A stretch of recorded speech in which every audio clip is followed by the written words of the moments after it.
जय हिंद, वंदे मातरम। आप सभी भविष्य के भावी छात्रों का एक बार फिर से स्वागत है अपने बालाजी एग्जाम स्टडी परिवार में। दोस्तों, यदि आप किसी भी कंपटीशन एग्ज़ाम की तैयारी कर रहे हैं जहां पर हिंदी पूछी जाती है, तो ये क्लास आपके लिए बहुत इम्पोर्टेंट रहने वाली है। आज के बाद आपको छंद से किसी भी प्रकार की रिलेटेड वीडियो देखनी नहीं पड़ेगी यदि आपने ये पूरी वीडियो कंसंट्रेशन के साथ देख ली। तो छंद को पढ़ने से पहले हम उसके बारे में बेसिक पहले जान लेते हैं कि छंद क्या होते हैं। तो दोस्तों, छंद क्या होते हैं? छंद वैसे तो अनेक प्रकार के होते हैं, लेकिन मात्रा और वर्ण के आधार पर रचे गए छंद केवल दो ही प्रकार के होते हैं। कितने? दो, मात्रिक छंद और वर्णवृत्त छंद। वैसे तो अनेक प्रकार के देखे जाते हैं, अर्ध सम्मात्रिक, सम्मात्रिक, विषम मात्रिक। चलिए अब हम जान लेते हैं कि मात्रिक छंद और वर्णवृत्त छंद क्या हैं और कैसे पूछे जाते हैं परीक्षा में। तो चलिए, सबसे पहले हेडिंग है हमारी मात्रिक छंद। तो मात्रिक छंद क्या है? मात्रा की गणना पर आधारित छंद मात्रिक छंद कहलाते हैं। इनमें वर्णों की संख्या विभिन्न हो सकती है, मतलब वर्ण अक्षर की संख्या विभिन्न हो सकती है। अब हम जान लेते हैं वर्णवृत्त छंद क्या होते हैं। केवल वर्ण की गणना पर आधारित या रचे गए छंद वर्णिक छंद कहलाते हैं। इनमें भी वर्णों की संख्या विभिन्न हो सकती है। हमने छंदों के बेसिक बारे में जान लिया कि छंद मात्रा और वर्ण के आधार पर मात्रिक छंद और वर्णवृत्त छंद कहलाते हैं। अब हम जान लेते हैं जो हमारा मेन यानी कि मुख्य पॉइंट होता है, जो हमारी परीक्षा में पूछा जाता है, पूछा ही यही जाता है। वो तो छंद के बारे में बेसिक नॉलेज बताई थी मैंने। हमारे परीक्षा में पूछा जाता है कि भाई चौपाई की परिभाषा दीजिए, या एक उदाहरण दे दिया जाता है और पूछा जाता है बताओ इसमें चौपाई है, रोला है, सोरठा है या दोहा है। तो चलिए अब करते हैं वीडियो को स्टार्ट। तो चौपाई क्या होती है दोस्तों, मैं बताना चाहूँगा। चौपाई एक सममात्रिक छंद है।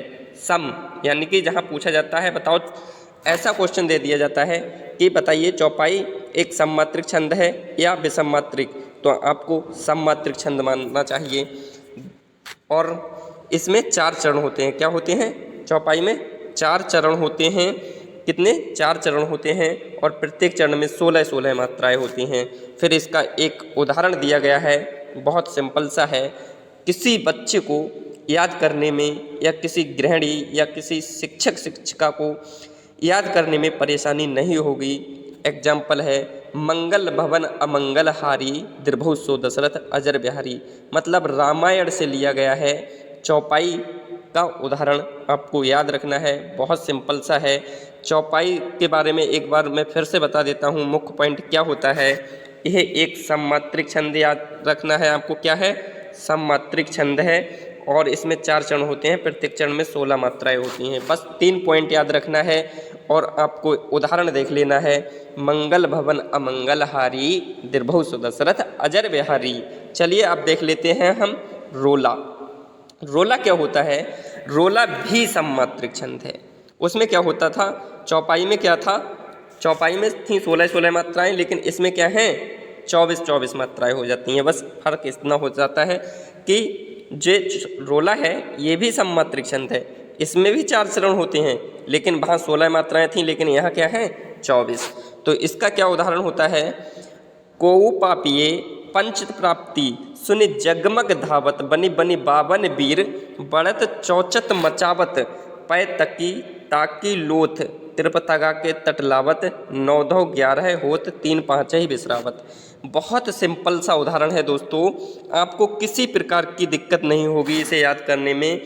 कोऊ पापिये पंच प्राप्ति सुनि जगमग धावत, बनी बनी बावन वीर बढ़त चौचत मचावत, पै तकी ताकी लोथ तिरपतगा के तटलावत, 9-11 होत 3-5 ही बिसरावत। बहुत सिंपल सा है, बस आपको ये याद रखना है कि सममात्रिक छंद है। 4 इसमें भी चरण होते हैं और इसमें 24-24 मात्राएं होती हैं, लेकिन चौपाई में 16 मात्राएं होती हैं। 16-16 याद रखना है प्रत्येक चरण में। चलिए अब हम देख लेते हैं नेक्स्ट है हमारा दोहा। अब हम सममात्रिक से आ गए किसमें? अर्ध सममात्रिक में। भाई दोहा है, ये क्या है? ये अर्ध सममात्रिक छंद है। अब हम पढ़ेंगे दोहा और सोरठा के बारे में। तो दोहा क्या है? ये एक अर्धसम्मात्रिक छंद है। क्या है? अर्धसम्मात्रिक। पूछे तो अर्धसम्मात्रिक छंद है। इसमें भी 4 चरण होते हैं, लेकिन इसके पहले और तीसरे चरण में 13-13, दूसरे और चौथे चरण में 11-11 मात्राएं होती हैं। बस थोड़ी सी बात चेंज हुई है कि भैया क्या है ये एक अर्धसम्मात्रिक छंद है। भाई चरण इसमें भी 4 होते हैं। कितने? इसमें भी 4 चरण होते हैं, दिखाया गया है। लेकिन इसके पहले क्या दिखाया है? इसके पहले क्या हुआ?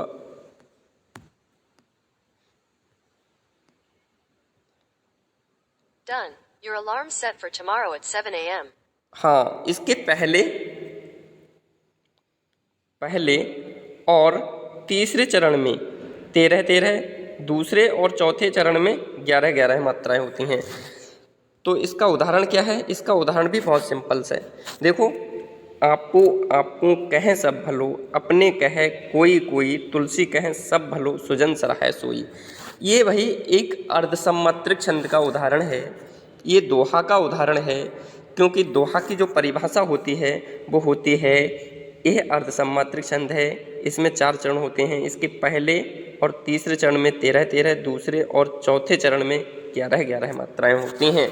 बस इतनी सी बात याद रखना है। उसके बाद में ये उदाहरण देख लेना है जो परीक्षा में पूछा जाता है। और हाई स्कूल और इंटरमीडिएट वाले बच्चों के लिए तो यह क्वेश्चन बहुत इम्पोर्टेंट है। यानी कि हाई स्कूल और इंटर वालों के ही नहीं, जहाँ भी कंपटीशन एग्जाम में हिंदी पूछी जाती है उन सभी एग्जामों के लिए छंद, दोहा, सोठा, रोला, अलंकार सब महत्वपूर्ण होते हैं।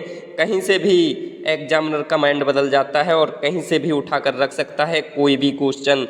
तो दोस्तों, यदि आपको हिंदी की अच्छे लेवल की तैयारी करनी है तो हमारा चैनल एक बार ज़रूर ट्राई करके देखें। जो भी चीज़ें पढ़ाई जाएंगी वो सटीक पढ़ाई जाएंगी और बिल्कुल NCERT बेस पे पढ़ाई जाएंगी। सोठा देख लेते हैं भाई। सोठा क्या होता है?